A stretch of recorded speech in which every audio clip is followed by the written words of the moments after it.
This is the Chamber Chat Podcast, the show dedicated to chamber professionals to spark ideas and to get actionable tips and strategies to better serve your members and community. Hello, Chamber Champions. Welcome to Chamber Chat Podcast. I'm your host, Brandon Burton, and it's my goal here on the podcast to introduce you to people and ideas to better help you serve your chamber members and your community. Our title sponsor for this episode is Bringing Local Back. Remember when your community could turn to a local TV station or newspaper for the latest updates and affordable ads? Those days may be fading, but the need for local connection remains. That's why we created Bringing Local Back, a game-changing platform that restores local visibility and advertising power to your community. It's more than just tech. It's about driving engagement and creating new revenue for your chamber. Ready to see the future? Visit bringinglocalback.com to schedule your demo today. This is the future of local commerce. Our guest for this episode is Angela Wilson. Angela is the president and CEO of the Greater Muskogee Area Chamber of Commerce. Angela provides the overall daily management of all departments of the chamber and works with the chamber's board of directors to ensure the chamber's mission is achieved. She became the Chamber's president and CEO in November of 2019 after serving as vice president and director of programs for 6 years. She oversaw all of the Chamber's programs and events and all non-dues revenue projects, which make up approximately half of the Chamber's annual operating budget. Angela has worked at the Muskogee Chamber since 2012 after serving as a tourism director and executive director for the Chamber of Commerce in Coffeyville, Kansas for 4 years. Angela began her career with the Muskogee Chamber as the program and sales director in 2016, was promoted to vice president and director of programs. Angela has a Bachelor's of Arts degree in communications from Metropolitan State University of Denver in Colorado. She is an IOM graduate and a graduate of Leadership Coffeyville, Leadership Muskogee, OCCE Chamber Management Institute, OKCNP Nonprofit Management, and Dale Carnegie Effective Communications and Human Relations. Angela currently serves as chair on the OCCE Board of Directors, MACO Conference Board of Directors, and the president of the Board of Trustees for the Muskogee Public Schools Education Board of Directors. Angela, I'm excited to have you with us today here on Chamber Chat Podcast. I'd love to give you an opportunity to say hello to all the Chamber champions who are out there listening, and to share something interesting about yourself so we can all get to know you a little better. Sure. Thank you for having me today. It was an honor to be asked to do this. I could throw Rich Cantillon. We used to be with the Ponca City Chamber in Oklahoma. I should throw him under the bus for signing me up for this. But he deserves it. No. I know, right? And no, I love to share. I love to help other chambers. So in any way, I hope someone takes maybe just something from this today to help them. Absolutely. And I'm sure that's what the whole purpose of this is, right? Is to bring people on and their perspectives from their part of the world, their part of the country, and their scope of work at their chamber. And we'll flesh out those things that can be of value to others listening. So tell us a little bit about the Greater Muskogee Area Chamber, just to kind of set the stage, give us an idea of the size of your chamber, staff, budget, scope of work, just to kind of prep us for our conversation today. Sure. And those of you who don't know, we are Muskogee, Oklahoma, USA. You might have heard a song before, Okie from Muskogee from Merle Haggard. That's usually what people associate us with. But we are located, for those, again, that don't know, in eastern Oklahoma. We're about 45 minutes from Tulsa.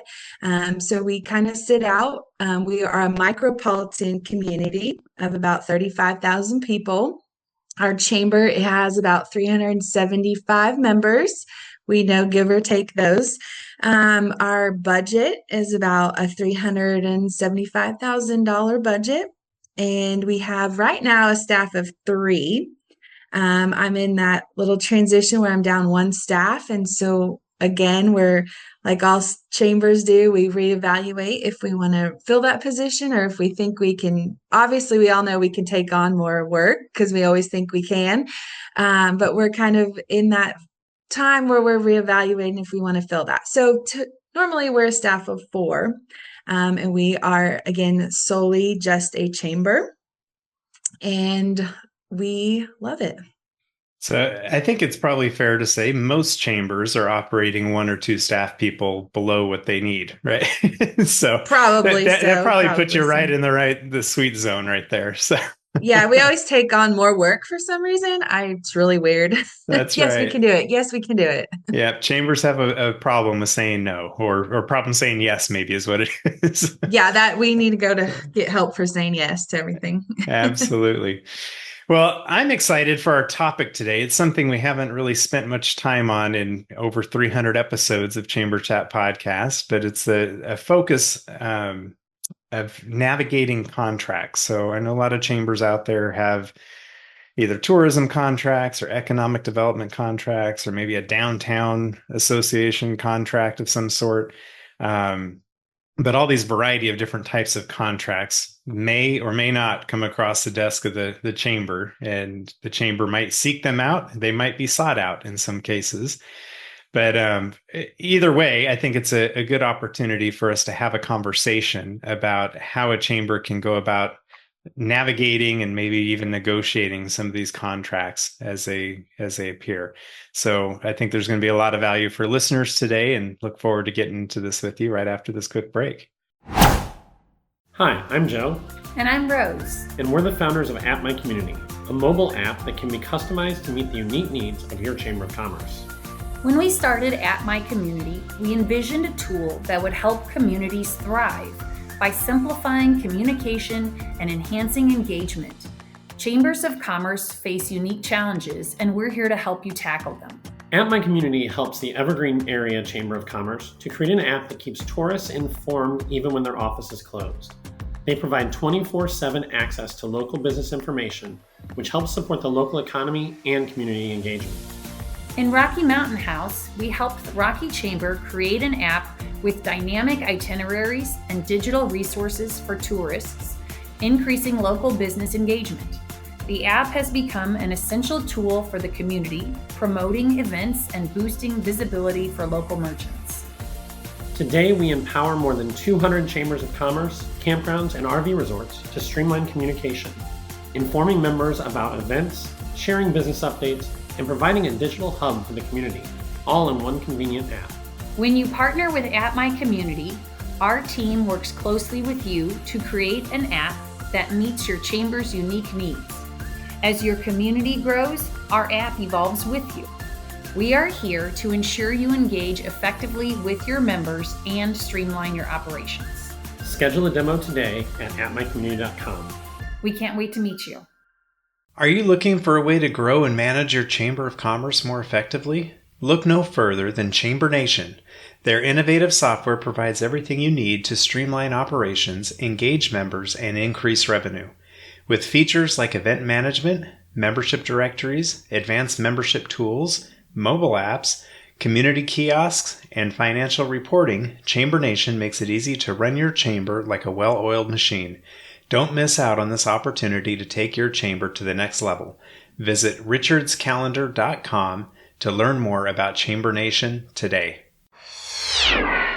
All right, Angela, we're back. So as I mentioned before the break, we're focusing our conversation today around negotiating contracts. As you introduced the Greater Muskogee Area Chamber, you mentioned that you're solely a Chamber of Commerce. I know that hasn't always been the case, but if you want to take the mic and kind of give us the background and evolution of the Muskogee Chamber, just to kind of set the table for us, I think that may be helpful. Sure. So when I started in 2012, we had a contract with the city for tourism, and we had a tourism staff of about, I think, 3 other people. And again, the chamber has an administrative fee that we take off that contract, like every contract that we have. Well, at the time, every year that contract auto renewed. We went to city council, we did our presentation, what we did that year, we went about our way. The chamber was very heavy in tourism. We were known for having fun, doing all these parties, entertaining, at all these big events that tourism was hosting. And the chamber kind of took a backseat to that. Well, fast forward about 5 or 6 years, and that tourism budget was over $1 million. And so when people see that, oh, I can do that, they make it look so easy and so fun. And there was always people every year, probably since I've been here, that thought they could do it better. And so come about 2017, 18, there was a lot of pressure from city council. They were feeling the pressure from outside sources to kind of put their thumb on what tourism was doing. And so, around here, we battened down the hatches. We jumped through tons of hoops. I think our president and CEO of the chamber at the time, she spent probably 85% of her time dealing with tourism. And Wow. so again, the chamber suffered from that. So I'm over here as vice president holding down the chamber because we're dealing with all of this outside noise for tourism. They completely changed our board, completely made, everyone track their time. Like just everything was ridiculous almost. And so, my president CEO, she left. And at the time I'm thinking, oh God, do I want this job?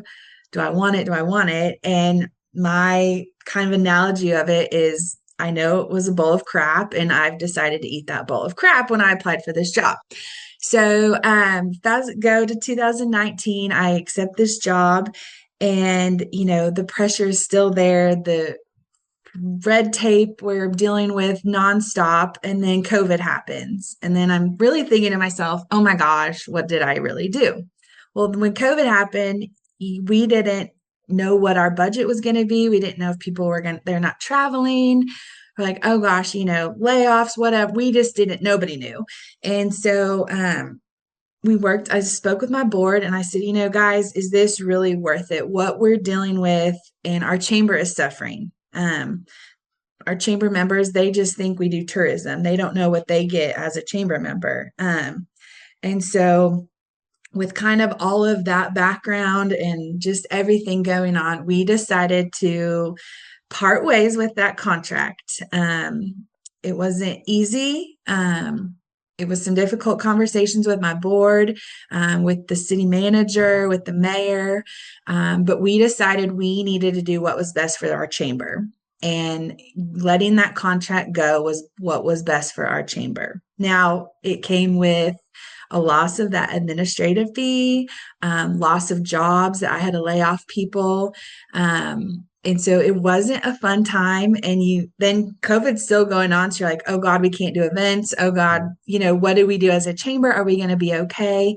So the fall of 21 was October of 21 was the end date for that contract. So we gave it back to the city on a silver platter and said, here you go.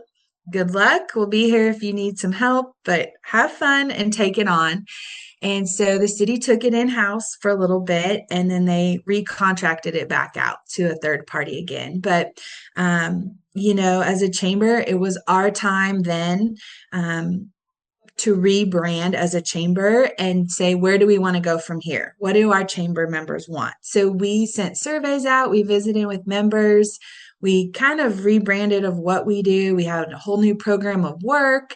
Just everything was completely new. And it was scary, very scary. But it took us about 3 years to recuperate that admin fee. It was about $30,000. So we took us years, just biting away each year at a time. And we did it. And it was a very rewarding kind of deal to be a part of, to be like, we've done this, we're okay. We never had to pull money from reserves. We never had to do any of that. And, it was just a time, and our members recognized that, hey, they're really asking me what I want as a member. And so we put some new programs out there. We got rid of a couple programs. And so looking back now, it was the best thing we've ever done. I say we live our best life. We have no other contracts. We don't do the economic development contract. So we are solely a chamber on our own. And it is very nice. So we answer to our members. We do what we want. If we want to make up something and do something, we do it. Yeah. If we don't want to, we don't want to. We don't have to. We're not on purse strings or puppet strings of any entity. If it's a city, county, whatever it might be, just our members. Yeah. And I can see where it can be difficult to serve two masters, right? So if you've got your chamber board and you've got a tourism board and they're wanting different things and you've got staff that are allocating time different ways, trying to keep all of that straight, it can be a headache. It can be a burden. I can see the benefit, of course, to be able to synergize, the efforts that the chamber's doing with tourism and trying to bring that all under one focus. I can definitely see that. And we've had episodes where we've talked about where that can be a huge benefit. But when it's splitting time, going different ways, it has you not able to perform to your capabilities really as a chamber. And you mentioned for your members to be able to understand what they get as a chamber member, I think is so important to be able to put that focus back there. So since that separation, the decoupling of the tourism contract, We called it divorce, but it was pretty amicable, I guess. I don't know. Good terms, right? Right. Do you have visitation? Or no, Yeah, they come visit every now and then. No. That's right. That's funny. But I imagine, you still have an interest in tourism, right? I mean, a strong tourism in the Muskogee area is going to benefit your chamber members as well. So there's still win-win within that, but not having that burden or that weight upon you to perform in certain ways and to have the expectations that you need to meet. Can you talk to us a little bit about what that approach has been like since then and involvement with tourism now that it's not, that weight that's on you as well? Sure. And I will say, when it got really bad, we had open records requests from people for tourism. The Attorney General's office was calling me that we were embezzling it was just to the point where you're like, this is crazy things. And nothing came of any of it. So you're like, well, we know we've had audits and we do our audits every year. We're okay. But, just going forward, we've been there to help them. When they transitioned over, they would call us to say, how did you guys do this? Or what did you do about this? And they've had a couple tourism directors since then. So each time they get a new one, they call us. And, we're there if we need to be. We're going to partner. We're going to do what's best for Muskogee at the end of the day. But do I ever want it back? I don't think so, unless it's just really that bad that we need to take it back in. But it was just an opportunity for us to be us, and not be, everyone just associated us with tourism before. We were, at one time, there was all women here and they were the chamber chicks, but they were the happy-go-lucky face of Muskogee because they were tourism. And so we needed to be a more professional organization and here for our businesses and be taken seriously, be at the table on serious conversations and not just, fishing tournaments and this and that and this, parties, fun things. So we have kind of really stepped it up as more of a professional organization. We still have fun, but we try to be, that pinnacle, the top of what we can be in Muskogee. When we do things, we want to be the best at it. But with tourism, we're all partners. We all try to partner with things, with our economic development, with the city, with the county. We definitely try to break down those silos and partner, and move forward and do what's best for Muskogee. Yeah, I can see where after the divorce to be able to focus more on the the 3 C's versus the 3 P's, right? As a chamber and your focus. What would you say for chambers out there that are either considering a partnership or considering dissolving a partnership? What are some of those things that need to be thought of and really calculated into making these sort of decisions? I know sometimes the decisions are made for you, but if you still have a seat at the table and you've got some input, what are some things to be considered? Sure. If you are considering it, my top piece of advice would be make sure that contract is strong, strong, strong, and you have your best interest at the very front of that. Because, for ours was just auto renew, the good old boy system. Well, then all of a sudden they wanted to batten down and hatch down this contract. And it was a waste of everyone's time and money, and effort for things. I get a contract, but looking back, hindsight, there's different things of who owns what.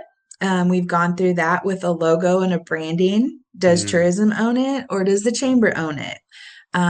Buildings, do they pay rent? If they had, put money into the building, who has what? Desks. Like, it is very simple things you don't think about. And then if your logo, if you're going to dissolve it, if your logo has chamber and tourism, well, guess what? Your chamber is going to have to pay for all new branding, all new envelopes, all new signs, whatever it might be, business cards. There's a lot of just little things you don't think about that logo and tourism was on. So make sure that you set yourself up as a chamber, set yourself up right and solid. Consult with an attorney. Please do that before you sign any contract. Don't just let the city or the county hand you one and say, sign this.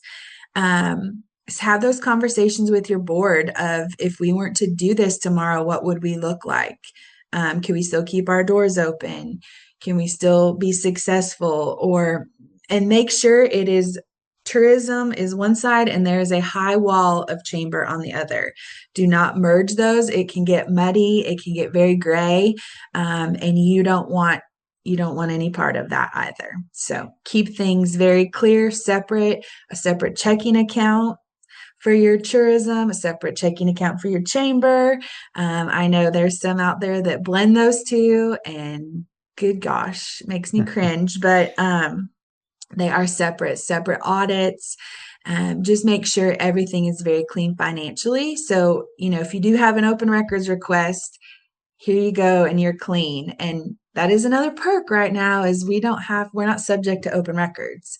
Not that we're doing anything shady, but yeah, but we can say no if we really need to. But at the end of the day, make sure the chamber, everything is secure for the chamber. And that's look out for the chamber at the end of the day. Yeah. On a smaller scale, it makes me think of the small business owner who may be commingling their personal funds with their business funds, Yeah.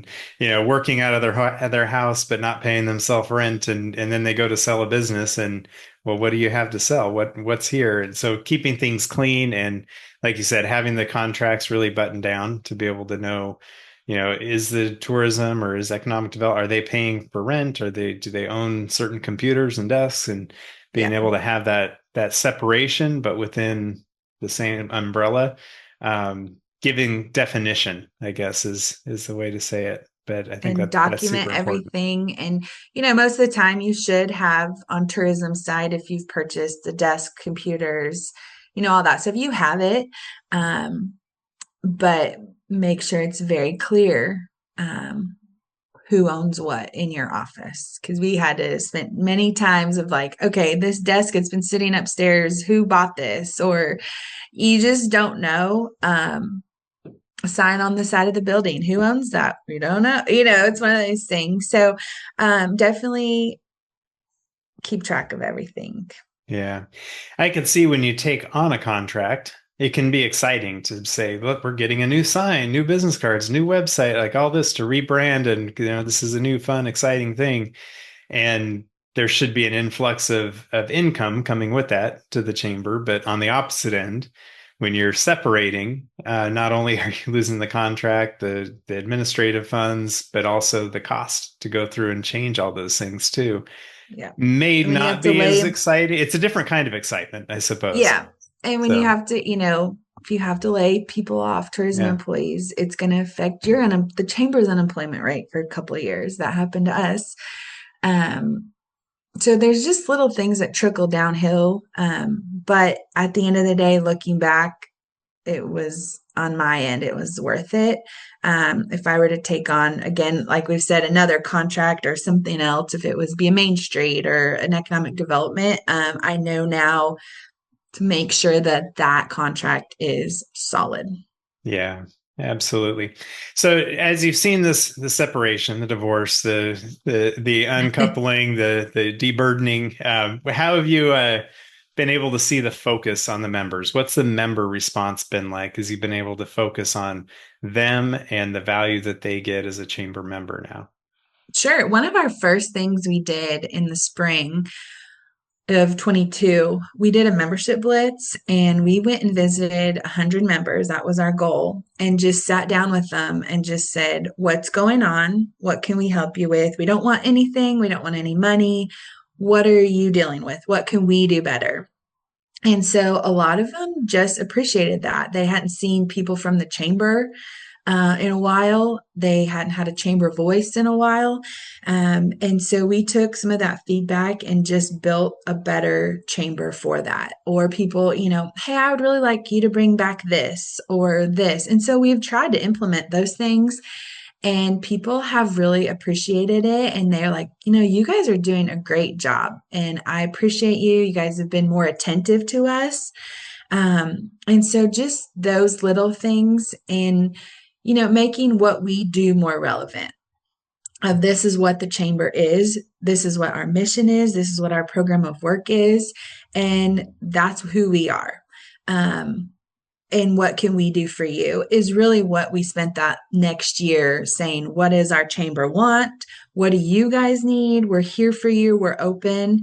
And we got so much positive feedback of that, of just those little conversations. And, I was driving yesterday home from a meeting. I'm thinking, I think I want to do another one of those membership blitzes again, just to go out and just visit people that we don't normally get to visit with and see. Yeah. But that was probably the most impactful thing that we did, was just visiting with people and asking what they want, not what we want, what they want. Yeah. And another listening tour sounds like a great idea, and being able to see now that about 3 years post separation, if I'm doing my math correct. Yes. It's not hard math, but I want to make sure I got the dates right. To be able to do another follow-up listening tour like that. And I would be curious to see what's the image of the chamber. How has that changed over those 3 years? Sure. People take us more serious now. We're not just the party, fun, happy-go-lucky. We're here for our members. We're intentional about what we do. We've made some other changes internally of our processes for new members. We just are really intentional about what our members want, and we're more professional level of what we want to do, what we need to do.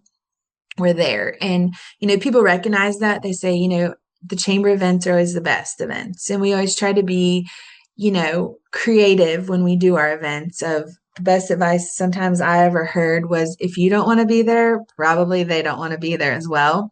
So I always take that into consideration when we're planning events or planning programming. Good gosh, do I want to be there? And if I don't, probably nobody else really does. Right. And not being able to, don't be afraid to try new things.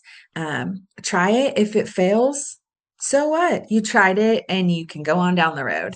If something's not working, don't be afraid to get rid of it. That's probably my biggest piece of advice as a chamber. Of when I came on, the first time I tried to get rid of a program, I was scared to death. I thought I was going to lose my job. Thought people were going to run me out of town. And people came back and said, thank you for getting rid of that. I thought it was a waste of time. I was like, oh, thank you. So that would be my thing, is don't be afraid to change. Just because I hate saying this, but you've always done it that way, doesn't mean you have to continue doing it that way. Yeah, we've got a whole episode about burning sacred cows, so you can go back in the archives and listen to that and learn how you can get rid of some of these programs that are not serving you or the chamber anymore. So if they're not serving the chamber, they're probably not serving anybody else, and people are doing it out of obligation or guilt. And you can level it up and do something much more effective and impactful. So yes, amen. A good comment. Well, Angela, as we start to wrap up, I always like asking for listeners who are wanting to take their chamber up to the next level, what kind of tip or action item might you have to share with them to try to accomplish that goal? You just mentioned one, but does anything else come to mind that you'd like to share? Probably, again, I would just echo, don't be afraid to try new things, and look out for the best interest of the chamber.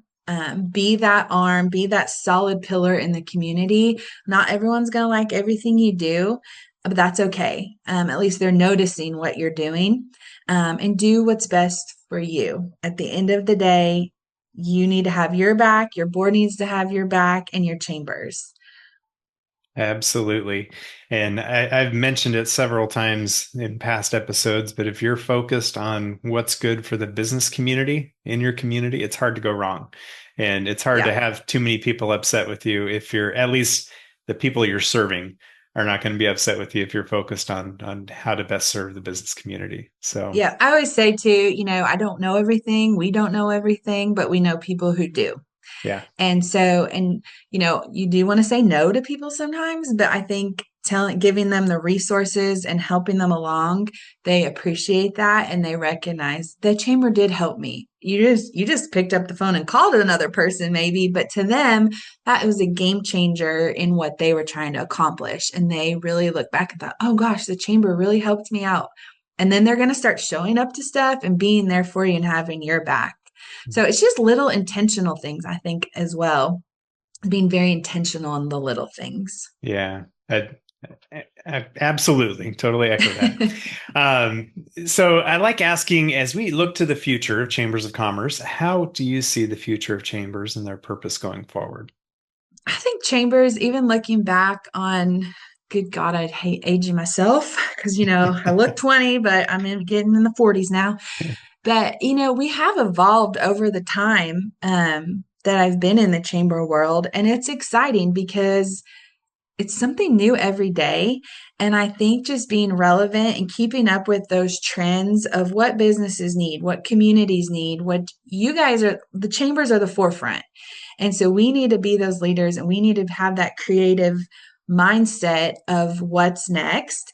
And so, chambers are still going to be around, but we're different than we looked 10 years ago. We're different than we looked 20 years ago and even 50 years ago when people just paid their dues because it was the right thing to do. But I think it's just exciting because it's up to you as a chamber. You can do what you want to do and what your chamber members want. So it's kind of exciting that you don't always have to do the same thing every day or every year. So I think just making sure you're on that cusp of what's, kind of what your members are wanting and stay ahead of them one step so you can provide those services for them. But Yeah. chambers are always going to be around. What they look like in 20 years might be completely different. Yeah. I would argue even from 4 years ago, from through COVID to today, chambers look different. So, well, Angela, this has been a good conversation. I think it's provided a lot of value for listeners, and I appreciate you getting a little, authentic and raw about an experience at your chamber that I'm sure was full of difficulties and challenges, but being able to rise above and come through on the other side with some lessons learned that are valuable for others that have been listening today. So thank you for sharing that with us. Thank you for having me. And there was a lot of wine along the way going through that transition. I can Wasn't imagine. always rainbows and butterflies. Yeah. I wanted to give you a chance to share any contact information for listeners who may want to reach out and connect and say, how'd you get the courage to move forward with this or whatever it may be? What's the best way for them to reach out and connect? Absolutely. Please contact me if you have, it's not a dumb question. No questions are dumb. We've all contacted peers. That's what we rely on and how we survive sometimes. But you can visit our website, muskogeechamber.org, or you can email me at angela@muskogeechamber.org. Or if you go onto our website, you'll find our contact or phone number on there. And email me, call me, whichever. I'm always open. And that's one of my favorite parts of my job is helping other chambers. Yeah. It's such a great profession for being able to do that. Yes. But we'll get the website and email in our show notes for this episode to make it easy to find you. But again, Angela, this has been great. And thank you so much for joining us today and sharing your experiences and insight with those that are listening. I appreciate it. Thank you for having me. If you are a chamber professional, please subscribe to Chamber Chat Podcast in Apple Podcasts, Google Podcasts, or Spotify. When you subscribe to Chamber Chat Podcast, new episodes will show up in your podcast app each week as they are released. If you're finding value in this podcast, please leave us a rating and a review in iTunes. But most importantly, please share Chamber Chat Podcast with your colleagues that are in the industry.